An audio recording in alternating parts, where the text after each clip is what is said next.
Salut tout le monde. Alors, bienvenue au mois de mars. Oui. Et qui dit mois de mars dit Astérix. Et oui. Parce que Mars, Astérix, Marstérix. Voilà. Du coup, on a prévu pour ce Marstérix, qu'on n'a pas du tout copié sur les Disney Sembers de Nostalgia Critique. Pas du tout. Absolument pas. Non. Voilà. De faire en fait une petite critique de genre 5 minutes sur chaque dessin animé Astérix pendant tout le mois de mars. Donc il y aura 3 vidéos par semaine et 3 vidéos de 5 minutes sur chaque dessin animé Astérix. Voilà, on espère que ça va vous plaire. Salut! Astérix est là.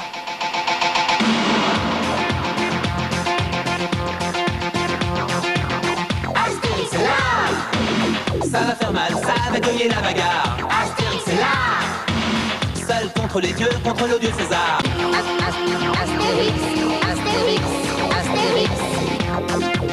Hello et bienvenue dans ce mois consacré à Astérix. Ah, qui ne connaît pas Astérix? Cette BD commencée par Goscinny et Uderzo en 59, ses 37 tomes traduits en 50 langues, ses t-shirts, ses tasses, ce parc d'attractions, mais surtout ses films animés et live. Mais pourquoi en parler maintenant, me diriez-vous? Bah, c'est parce qu'on est en mars et que ça fait un bon mot valise avec Astérix. Mars, Astérix, Mars Astérix. Enfin bref, commençons tout de suite par le premier des films, l'ancêtre, celui qui allait ouvrir la voie à tous les autres, Astérix le Gaulois. Créé en 1967 par Belgivision et les productions d'Argo, une filiale de la maison d'édition d'Argo qui publie les albums Astérix, le film fut produit dans le dos de Goscinny et d'Uderzo, tout ça pour leur faire une bonne surprise. J'adore les farces. Mais on y reviendra plus tard. Astérix le Gaulois est une adaptation de l'album du même nom paru 6 ans plus tôt. On commence par nous présenter les grands personnages de la BD. D'ailleurs, ça fait plaisir de voir Assurancetorix dans le lot, même si le pauvre se fait taper tout le long du film sans avoir chanté une seule note. Barbare. Ils ne comprennent rien à mon art. Les irréductibles Gaulois vivent pépouses dans leur village, résistant encore et toujours à l'envahisseur, toi-même tu connais la chanson. Astérix part à la chasse, Son sport favori. et en profite pour tabasser quelques Romains en chemin.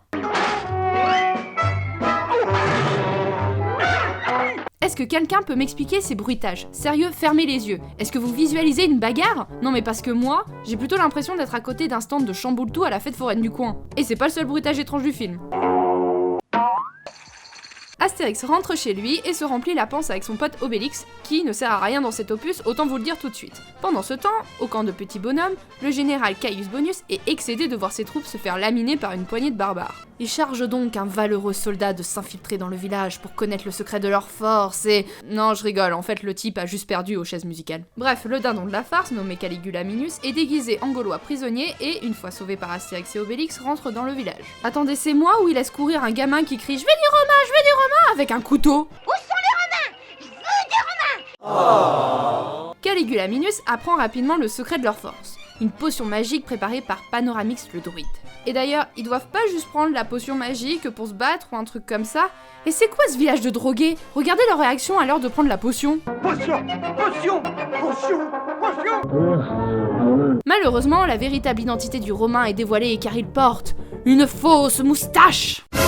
Et alors, me diriez-vous? Mais voyons, ne voyez-vous pas que seuls les véritables Gaulois portent la moustache et qu'il n'y a qu'un fiefé romain pour prendre la peine de se raser? Et puis, c'est moi ou le village des Gaulois, c'est comme celui des Schtroumpfs avant l'arrivée de la Schtroumpfette? Regardez ça, il n'y a pas une seule femme dans le village! Je sais qu'elles ont toujours été en sous-effectif, mais là...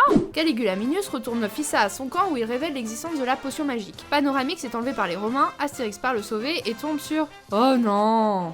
Si j'emmène au marché, qui va pouvoir me transporter? Écoutez la tristesse de ce numéro musical.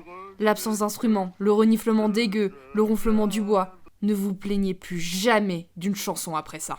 Je dois continuer mon chemin, pas laisser pourrir mon foin. Sans bœuf, je n'avancerai plus, c'est sûr. Oui, suffit. Astérix parvient à rentrer grâce au fermier et entend la conversation de Caius Bonius avec son bras droit. Il ne veut pas seulement mettre la main sur la potion magique pour anéantir le village gaulois, mais aussi pour prendre la place de César. J'ai besoin de toi, mais après je le formerai seul, le triumvirat. Je le ferai manger par les lions à Rome. César, ça sera moi. Moi tout seul.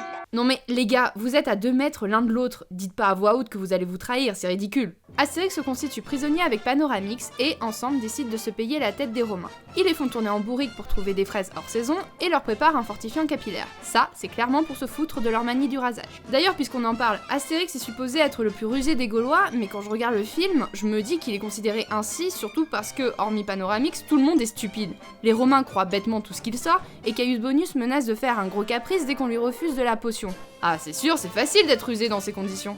Mais bon, ils savent que les Romains ne vont pas les garder en vie encore bien longtemps et font mine de préparer un antipoison. Panoramix en profite pour donner de la potion magique à Astérix, il s'évade mais, horreur, tombe sur d'autres troupes romaines et César en personne. Tiens, il s'est fait une couleur, Jules, ou il est plus jeune dans cet épisode? Astérix lui révèle les véritables intentions de Caius Bonius et, en remerciement, César les laisse repartir libres. Ah, bah merci Jules, c'est sympa. Il retourne au village où il festoie gaiement, et fin. Bon, vous l'aurez peut-être remarqué, mais ce film est moche. Et me sortez pas l'excuse de « Ouais, c'est vieux, ça a été fait en 1967 », parce que Cendrillon est sorti en 50, La Belle au bois dormant en 59, et si vous voulez un autre exemple, Le Serpent Blanc, l'un des films favoris de Miyazaki, est lui aussi sorti en 50. Et c'était quand même plus joli. Vous vous rappelez en début de vidéo quand je vous ai dit que Georges Dargaud, l'éditeur, avait caché la production du film à Goscinny et Uderzo?